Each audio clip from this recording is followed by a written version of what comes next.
B J P ഗവൺമെൻറ്റിനെതിരായി ശക്തമായിട്ടുള്ള ഒരു ജനകീയ വികാരം രാജ്യത്തുണ്ടായിരുന്നു. കഴിഞ്ഞ 10 വർഷക്കാലമായി അധികാരത്തിലുണ്ടായിരുന്ന ബി ജെ പി ഗവൺമെൻറ് തുടർന്ന് വന്ന സാമ്പത്തിക രാഷ്ട്രീയ നയങ്ങൾ ജനജീവിതം ദുസ്സഹമാക്കുന്നതാണ്.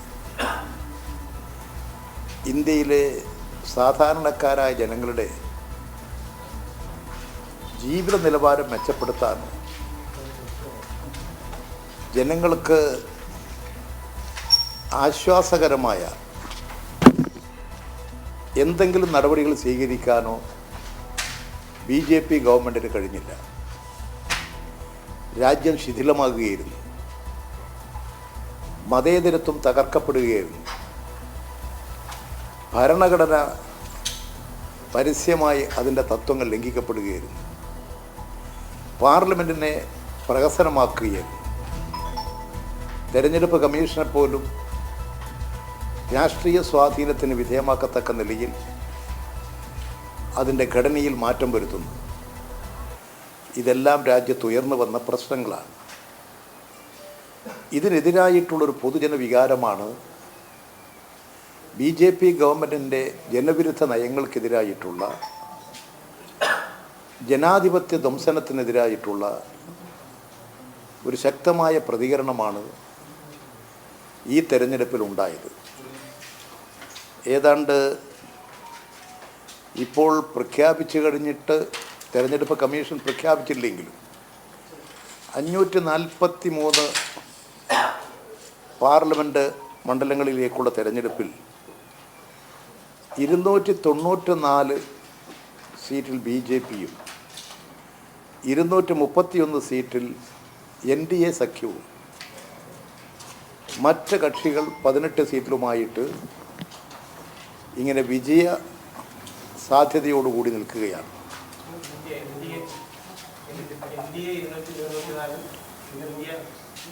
ബി ജെ പി NDA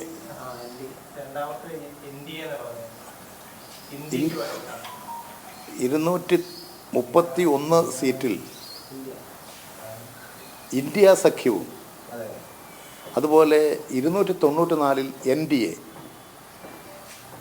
ഈ സഖ്യങ്ങളും ഏതാണ്ട് ഒരു വിജയ പ്രതീക്ഷയിൽ നിൽക്കുകയാണ്. ഇത്തരമൊരു തെരഞ്ഞെടുപ്പ് വിധി ബി ജെ പിക്കുള്ള കനത്ത താക്കീതാണ്. ബി ജെ പി ആകട്ടെ, ഇന്ത്യൻ പ്രധാനമന്ത്രി നരേന്ദ്രമോദി ആകട്ടെ 400 സീറ്റിലധികം നേടിക്കൊണ്ട് ബി ജെ പിക്ക് ഇന്ത്യൻ പാർലമെൻറ്റിൽ വലിയ ഭൂരിപക്ഷം ബി ജെ പി ഒറ്റക്ക് നേടും. NDA മഹാഭൂരിപക്ഷ സീറ്റുകൾ നേടും. 400 മേലെയാണ്. പക്ഷെ അവരുടെ ആ കാര്യങ്ങളെയെല്ലാം, അവരുടെ പ്രഖ്യാപനങ്ങളെയും നിലപാടുകളെയുമെല്ലാം ഇന്ത്യൻ ജനത തള്ളിക്കളഞ്ഞിരിക്കുകയാണ്. ഇത്തരമൊരു സാഹചര്യം, ഒരു ബി ജെ പി വിരുദ്ധ തരംഗം ഇന്ത്യ രാജ്യത്ത് ശക്തിപ്പെട്ടു വരുന്നുണ്ട്. ആ ബി ജെ പിയുടെ നയങ്ങൾക്കെതിരായിട്ടുള്ള പൊതുവായിട്ടുള്ള തരംഗം തന്നെയാണ് നിയമസഭാ തെരഞ്ഞെടുപ്പിൽ കർണാടകത്തിലും പ്രതിഫലിച്ചത്. ഇത്തരത്തിൽ ഒരു സാഹചര്യം ഇന്ത്യ രാജ്യത്ത് ഉയർത്തിക്കൊണ്ടുവരാനാണ്, ഇത്തരമൊരു സാഹചര്യം വഴി ഇന്ത്യയെ സംരക്ഷിക്കാനുള്ള ശ്രമങ്ങളിലാണ് ഇടതുപക്ഷ പാർട്ടികളും എല്ലാ ജനാധിപത്യ പാർട്ടികളും ഏർപ്പെട്ടിരിക്കുന്നത്.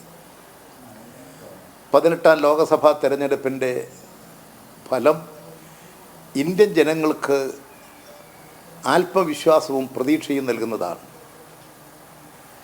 ഇനിയും കൂടുതൽ ജാഗ്രതയോടുകൂടി, കരുത്തോടുകൂടി ഇന്ത്യ സഖ്യം മുന്നോട്ട് പോകേണ്ടതുണ്ട്. തീർച്ചയായും ഇന്ത്യ സഖ്യത്തിലെ പാർട്ടികളെല്ലാം ഒന്നിച്ചിരുന്ന് ആലോചിച്ച് ആവശ്യമായ തീരുമാനങ്ങൾ എടുക്കും എന്ന് നമുക്ക് പ്രതീക്ഷിക്കാം. ഈ തെരഞ്ഞെടുപ്പ് ഫലം കേരളത്തിൽ, കേരള ഗവൺമെൻറ്റിനെ സംബന്ധിച്ചോ കേരളത്തിൻ്റെ പ്രശ്നങ്ങളെക്കുറിച്ചോ അടിസ്ഥാനപ്പെടുത്തിയിട്ടുള്ള തെരഞ്ഞെടുപ്പല്ല. ഇത് ഇന്ത്യയുടെ ദേശീയ രാഷ്ട്രീയം BJPയുടെ ജനവിരുദ്ധ നയങ്ങൾക്കെതിരായിട്ട് ദേശീയ പ്രശ്നങ്ങളെ അടിസ്ഥാനപ്പെടുത്തി ഉയർന്നു വന്നിട്ടുള്ള പോരാട്ടമാണ് ഈ തെരഞ്ഞെടുപ്പ്. അതുകൊണ്ട് ഈ തെരഞ്ഞെടുപ്പ് 18ാം ലോകസഭാ തെരഞ്ഞെടുപ്പ് ദേശീയ രാഷ്ട്രീയത്തിൻ്റെ വിഷയങ്ങളാണ്. അതാണ് കേരളത്തിൽ ശക്തമായി പ്രതികരിച്ചത്. ഇവിടെ കേരളത്തിൽ 20 ലോകസഭാ തെരഞ്ഞെടുപ്പിൽ മണ്ഡലം തെരഞ്ഞെടുപ്പുകളിൽ ഞങ്ങൾക്ക് വലിയ പ്രതീക്ഷയുണ്ടായിരുന്നു. ആ പ്രതീക്ഷയ്ക്ക് മങ്ങലേറ്റിട്ടുണ്ട്. എന്തുകൊണ്ടാണ് ഇത്തരമൊരു മങ്ങലേൽക്കൽ ഉണ്ടായത് എന്ന കാര്യം തീർച്ചയായും ഇടതുപക്ഷ പാർട്ടികൾ, ജനാധിപത്യ പാർട്ടികൾ, ഇടതുപക്ഷ ജനാധിപത്യ മുന്നണി ഗൗരവമായി ചർച്ച ചെയ്തുകൊണ്ട് ഇതിൻ്റെ എല്ലാ വശങ്ങളും പരിശോധിക്കുന്നതാണ്. ഇവിടെ ഇടതുപക്ഷ ജനാധിപത്യ മുന്നണിക്കെതിരായി പ്രത്യേകിച്ചൊരു ജനവികാരം ഉണ്ടാകേണ്ട കാര്യം കേരളത്തിലില്ല. ഈ തെരഞ്ഞെടുപ്പ് ദേശീയ രാഷ്ട്രീയത്തിൻ്റെ ഭാഗമാണ്.